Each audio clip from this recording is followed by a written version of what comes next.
What's up, guys? In this video, we're going to be talking about how freaking pale I am. Just kidding, but I probably should go outside at least, once or twice a year. We're actually going to be talking about bitrate, encoding, and how they actually work together to be able to make your stream either look awful or super amazing. So let's go ahead and let's get right to it.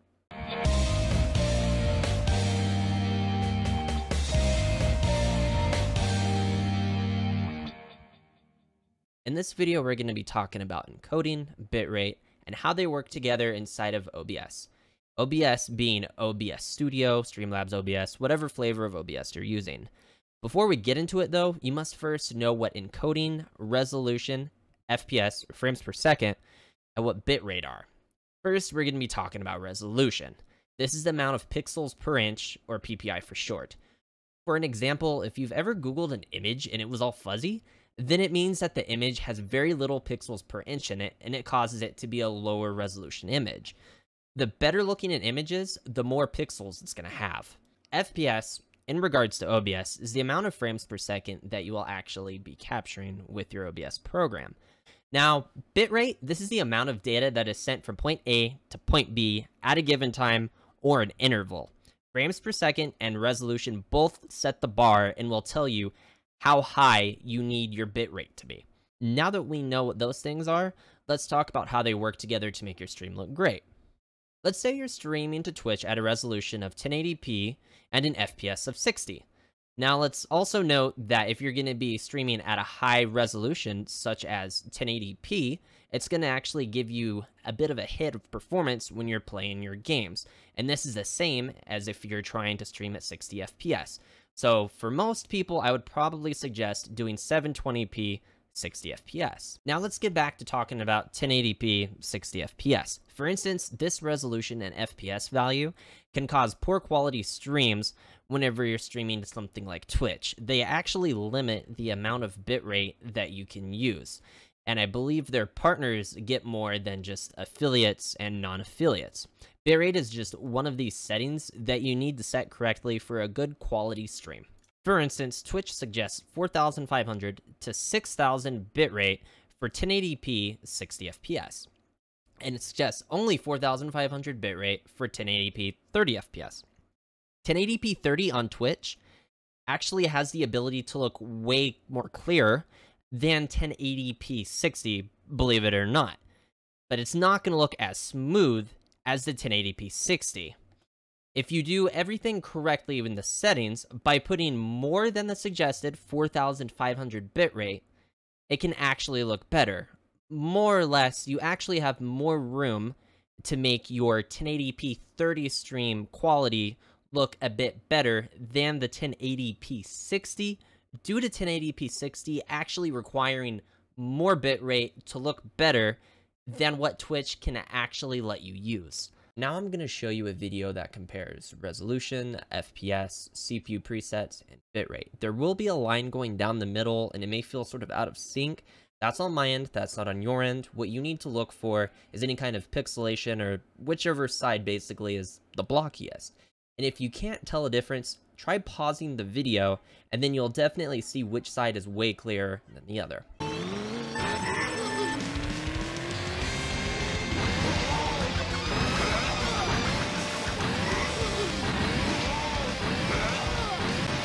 So what you noticed there was that the video with 6,000 bitrate and the slower preset of fast ended up looking better than the other one. Mario Kart 8 is still extremely fast-paced, so it's really hard to even make it look perfect if you're only pumping in 6,000 bitrate. Now let me show you another example video. It's the same idea as the last, but this one's just of a different game, Shadow of the Tombraider. It's not as fast-paced as the other, so this gives you an idea of what it would look like if you're not going to be playing fast-paced games.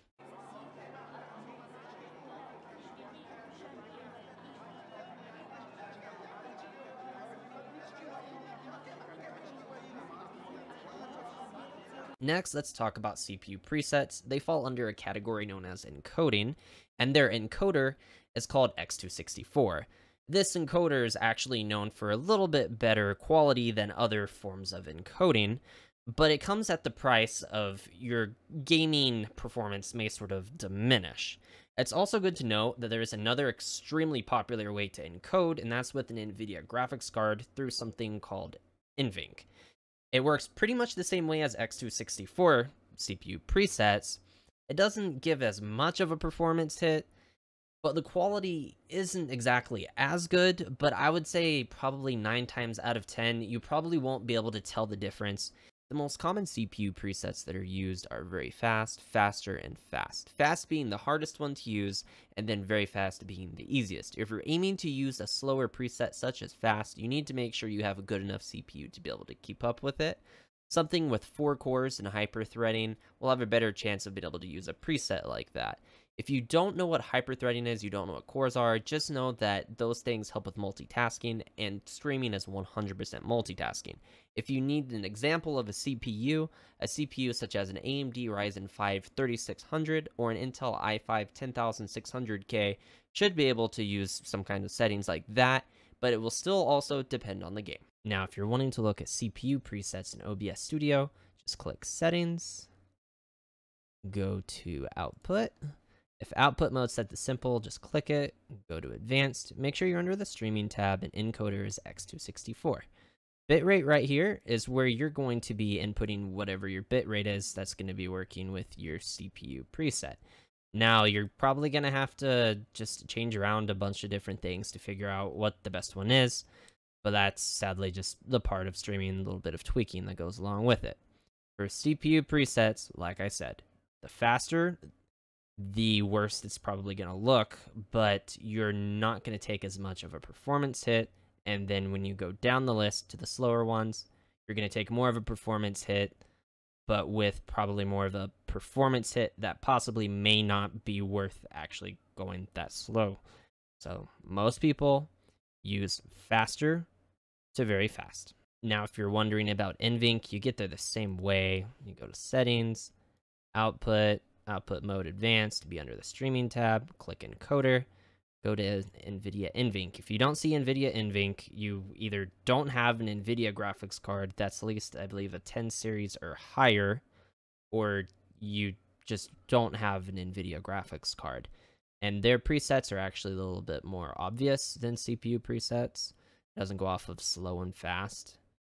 So max quality is best. You're going to get the highest performance hit, though. And then whenever you go to max performance or really anything lower than that, you're not going to be taking as much of a performance hit, but it may not look as good. Now, if you're wondering where you're able to change around your FPS, it's under Settings. You go to Video. This is also where you will be setting your base canvas resolution, which is normally the resolution of your monitor. It can go lower if you want it to be.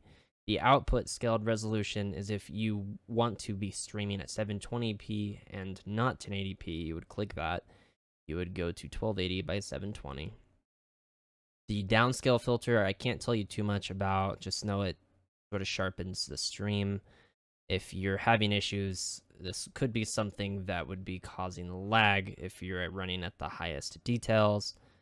And right here, your common FPS value, I have it set to 60, but you don't have to keep it at 60. You can click that and go to 30.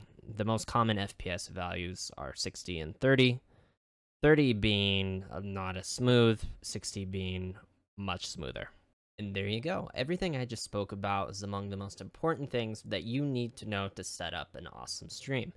If you have any questions, anything at all, please leave a comment down below and I'll do my best to answer you. Also, don't forget to like, share, and subscribe.